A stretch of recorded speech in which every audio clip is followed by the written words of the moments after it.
Abuse is a very emotive word, and it'll mean different things to different people. Abuse is a subject which a lot of people may not want to think about, and this is why it has remained a taboo subject for many years. The focus of this video is adult abuse. It's going to help you to think about what abuse means to you and how you may have to deal with abusive situations when doing your job. The aim of the video is to consider what is abuse, recognizing abuse, what to do if you suspect or find abuse. You might be sitting watching this video right now thinking the same as this home care worker. I don't know why we have to go on this abuse course. I mean, it's not relevant to us. We're never going to come across abuse. You might be thinking that learning about abuse is only relevant to doctors and nurses, social workers, police. But what about residential and daycare staff, home carers, housing officers, wardens, benefits officers, volunteers and advocates, transport drivers, cooks and domestics? This video is targeted at anyone who may come into contact with an adult at risk of abuse during the course of their work.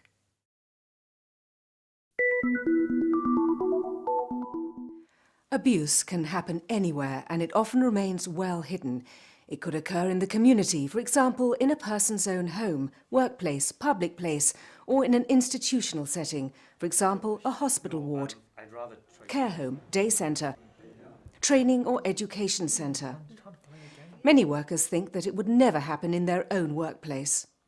I don't know why I have to spend a whole day on an adult abuse course. I mean, abuse is never going to happen here in this project. When thinking about abuse, it's important not to think only of the obvious extreme cases, such as the ones the media have sensationalised in the past. Workers need to be aware of the more subtle forms of abuse, which might be harder to identify. Many actions or behaviours become commonplace so that people see them as normal.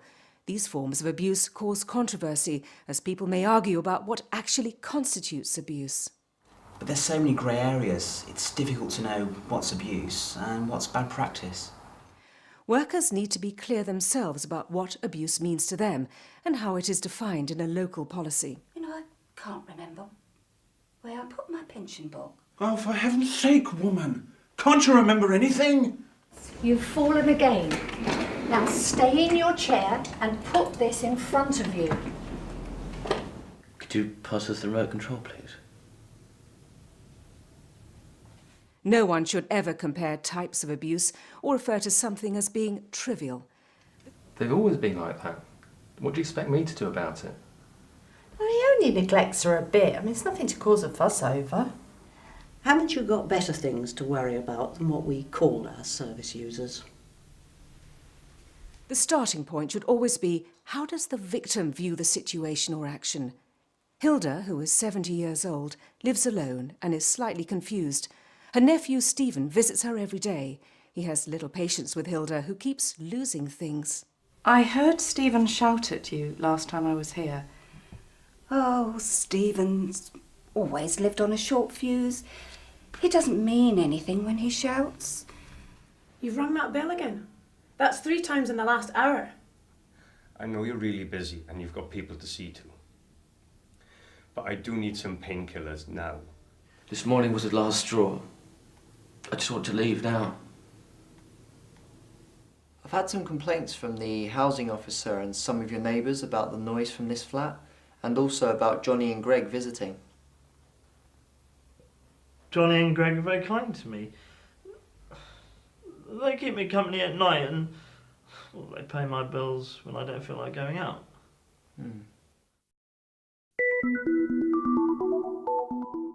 We will never know the true extent of how much abuse there is because much will remain well hidden. Statistics cannot give us a true picture because researchers usually identify victims and abusers who are known to agencies. There will be many people who cannot or will not disclose about what is happening to them. It's dangerous to compare statistics because researchers will use different definitions of abuse. So statistics may be interesting, but they will only indicate the tip of the iceberg.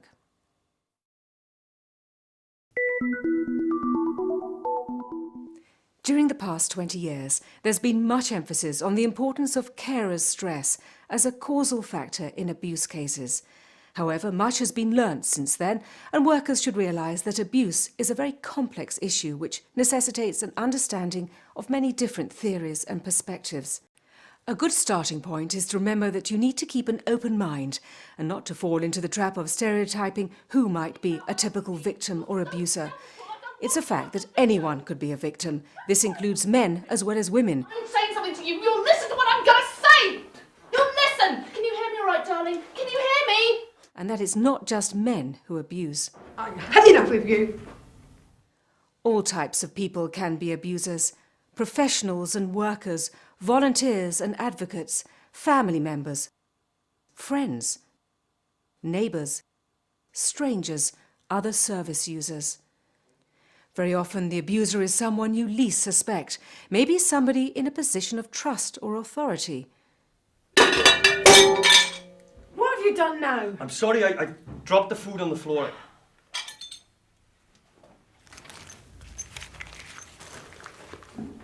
Got some nice perfume here.